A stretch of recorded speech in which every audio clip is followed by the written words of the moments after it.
Setelah tadi kita mengembara bersama pemikiran dan gagasan Prof. Bagirmanan dari pendapat Roosevelt tadi yang di tahun 44 dikemukakan tentang problem ekonomi sebagai pijakan bahwa tidak ada individu yang bebas tanpa permasalahan atau problem ekonomi yang diatasi tadi.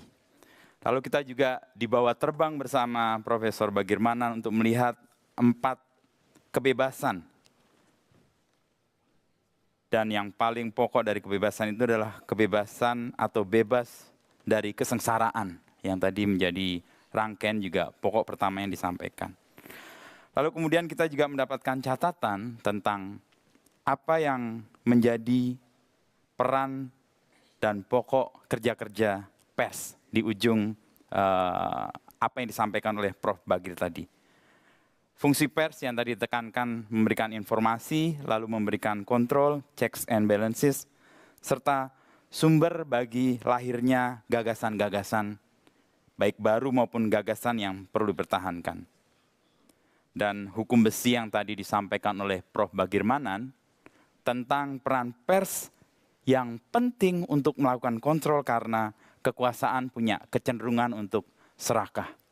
Dan proses menjadikan pers sebagai lembaga yang punya independensi dan kemampuan untuk melakukan kontrol atas apa yang sedang dilakukan oleh kekuasaan menjadi peran-peran yang akan membawa nilai-nilai kemanusiaan menuju keadilan dan keberadaban. Saya undang Prof. Bagirmanan untuk kembali ke podium untuk kita berdiskusi bersama 3 panelis yang sudah ada di depan kita. Silakan Prof. Sini. Prof, silakan.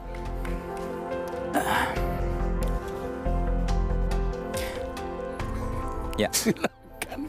Untuk memperkaya diskusi kita, tiba saatnya kita akan mengundang 3 panelis yang sudah hadir di sini. Kita akan dengar gagasannya, juga pertanyaannya atau memperdalam diskusi terkait dengan yang disampaikan, gagasan pokok-pokok yang sangat mendasar dari Prof. Bagir tadi. Saya akan memperkenalkan 3 panelis kita. Pertama adalah Mbak Adita Irawati, juru bicara Kantor Komunikasi Kepresidenan, yang pasti punya relasi yang cukup intens, baik dengan pemerintah maupun pers. Yang kedua ada Ibu Nini Rahayu, Ketua Dewan Pers 2022 dan sampai sekarang. Karena pergulatannya di pers akhir-akhir ini mungkin juga akan memperkaya dan juga mungkin akan memperdalam apa yang disampaikan tadi Prof. Bagir.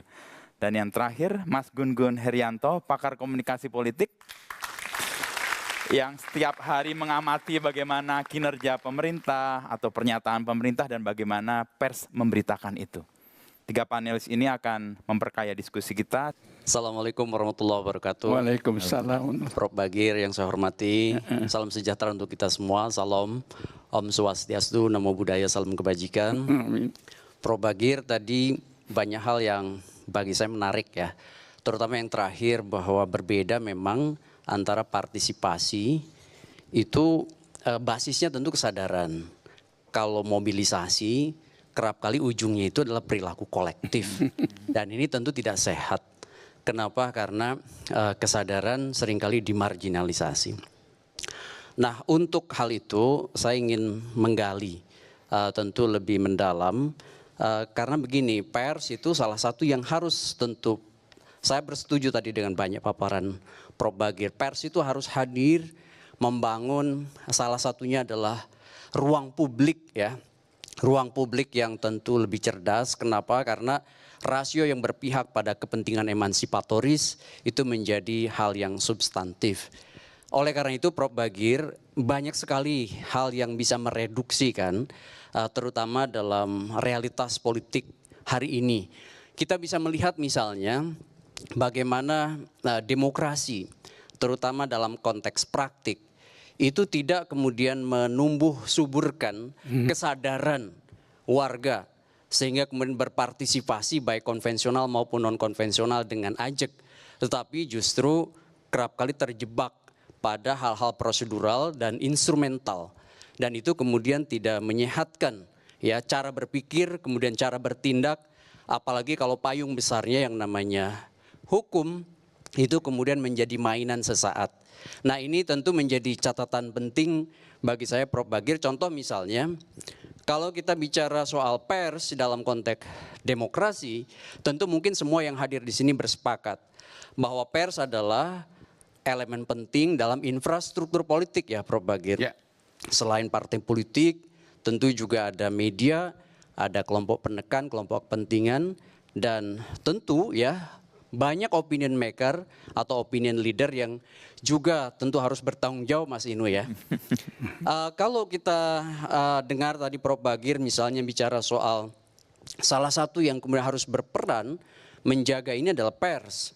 Sementara kalau kita lihat Prof. Bagir ada satu dinamika yang kerap kali memprihatinkan. Harusnya kan jurnalis itu bekerja dengan basis kerja jurnalistiknya.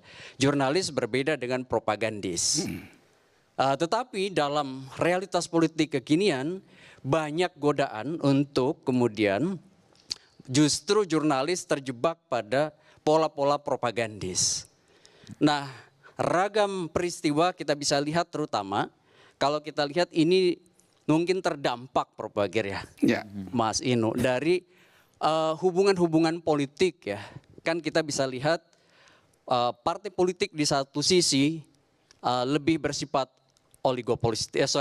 oligarki, sementara market structure itu lebih bersifat oligopoli. Nah, ini kemudian di tengah bertemu satu fenomena yang mungkin kita bisa katakan rawan sekali, yaitu masyarakat yang kerap kali tidak tercerahkan, Prof. Bagir. Contoh ya, banyak riset menunjukkan satu yang paling dominan berpengaruh pada proses produksi reproduksi informasi itu adalah tingkatan-tingkatan pengaruh di dalam media. Mungkin risetnya Pamela Schumacher ya itu menunjukkan ada individu, ada media rutin, ada organisasi, ada ekstra media, dan tentu ada ideologi. Nah, tetapi riset menunjukkan banyak faktor kuat yang berpengaruh itu adalah organisasi. Nah, di situ ada ownership.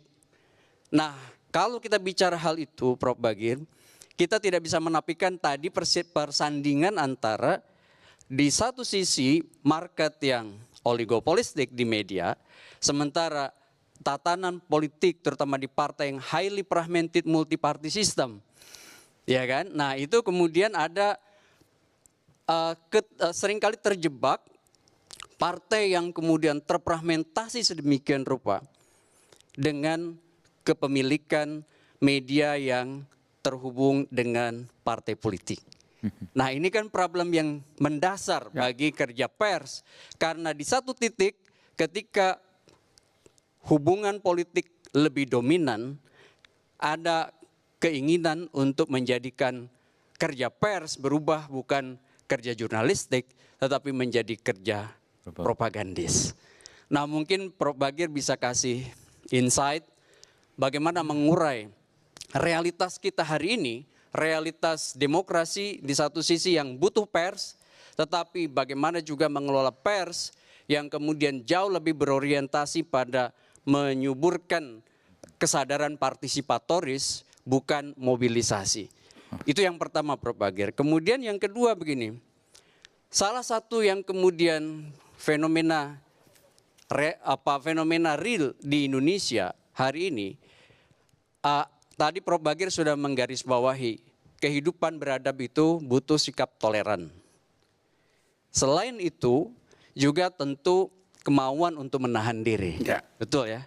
Dan ini adalah hal yang paling susah dilakukan. Kenapa? Toleran, karena kerap kali ada muncul gejala, mungkin noble self, merasa diri paling hebat di tengah masyarakat, sehingga kemudian ada semacam penyakit yang kerap kali tumbuh di masyarakat, kelompoknya paling benar. Pada saat realitas politik kemudian menjadi ajang pertempuran, nah hal-hal seperti itu kerap kali dieksploitasi. Contohnya misalnya perilaku memilih kita, yang salah satunya kerap kali dikasih treatment dengan basis sosiologis seperti salah satunya adalah isu suku, agama, ras, dan antar golongan. Dan hal itu kan realitas yang kita lihat sehari-hari dalam kontestasi elektoral kita. Di sisi lain, tentu kita melihat bahwa ada kegamangan juga dari partai politik yang seharusnya mengkanalisasi konflik yang pemilu itu kan konflik yang realistis sebetulnya kalau pendekatan sosiologi konflik dari Lewis Coser. Nah, artinya konflik yang bisa diselesaikan pada saat peristiwanya sudah selesai. Nah, masalahnya adalah keinginan untuk mengkapitalisasi isu sara itu kerap kali hadir. Pers harusnya kemudian menjadi suar bagi nilai-nilai keadaban, salah satunya dengan nilai toleran atau sikap toleran dan inklusif tadi.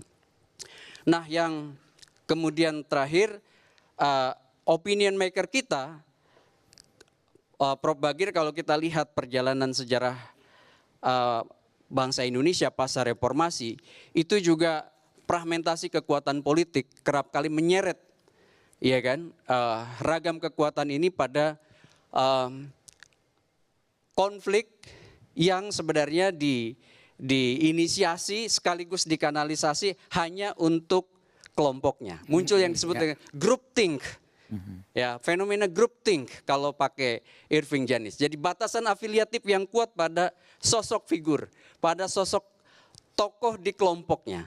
Nah, hal ini kemudian menyebabkan satu fenomena yang lazim ketika kelompoknya itu kemudian berkuasa, maka akan ada cara untuk saling menutupi kekuasaannya.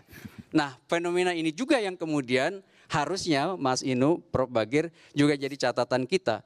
Bahwa korupsi tidak akan pernah bisa kita atasin karena ada gejala groupthink yang kuat dalam kekuasaan. Sehingga seperti tadi Prof. Bagir katakan, bukan demokrasi bukan dari oleh untuk rakyat, tetapi pada akhirnya dari oleh untuk kelompoknya.